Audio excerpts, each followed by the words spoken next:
রাজনীতিতে একের পর এক রক্তাক্ত হামলা। শরীফ ওসমান হাদী হত্যার রেশ কাঁদতে না কাঁদতেই এবার একই কায়দায় গুলিবিদ্ধ হলেন জাতীয় নাগরিক পার্টির খুলনা বিভাগীয় নেতা মোতালেব শিকদার।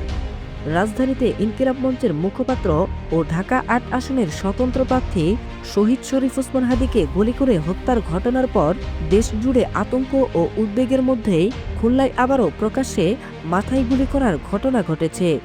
সোমবার ২২ ডিসেম্বর দুপুর ১৫টার দিকে খুলনার সোনাডাঙ্গা এলাকায় জাতীয় নাগরিক পার্টির খুলনা বিভাগীয় প্রধান এবং শ্রমিক শক্তির কেন্দ্রীয় সংগঠক মোতালেব শিকদারকে প্রকাশ্যে মাথায় গুলি করা হয়। স্থানীয়দের বরাতে জানা যায়, গুলিবিদ্ধ অবস্থায় মোতালেব শিকদারকে দ্রুত উদ্ধার করে খুলনা মেডিকেল কলেজ হাসপাতালে নেওয়া হয়। সেখানে কর্তব্যরত চিকিৎসকরা প্রথমে তার অবস্থাকে আশঙ্কাজনক বলে জানান। মোতালেব শিকদার সোনাডাঙ্গার শেখপাড়া পল্লী মণ্ডল স্কুল এলাকার বাসিন্দা এবং মৃত মুসলিম শিকদারের ছেলে। ঘটনার পর সামাজিক যোগাযোগ মাধ্যমে দেওয়া এক পোস্টে এনসিপির যুগ্ম মুখ্য সংগঠক ডাক্তার মাহবুবা মিতু বলেন, এনসিপির খুলনা বিভাগীয় প্রধান মোতালেব শিকদারকে গুলি করা হয়েছে। তিনি আশঙ্কাজনক অবস্থায় খুলনা মেডিকেলে চিকিৎসাধীন।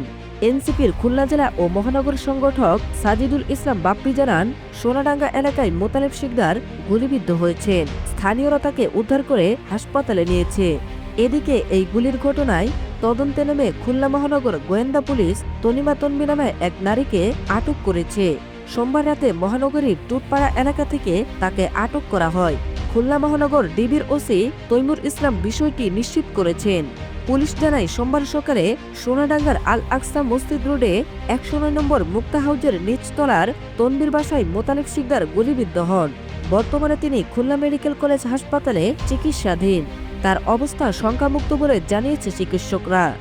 একই কায়দায় একের পর এক রাজনৈতিক হামলা, শরীফ ওসমান হাদী হত্যার পর মোতালেব শিকদারের উপর গুলি, এই সহিংসতার পেছনে কোনো সংঘবদ্ধ চক্র কাজ করছে কিনা সে প্রশ্ন এখন দেশ জুড়ে। তদন্তে কি বেরিয়ে আসে সেটাই এখন দেখার বিষয়।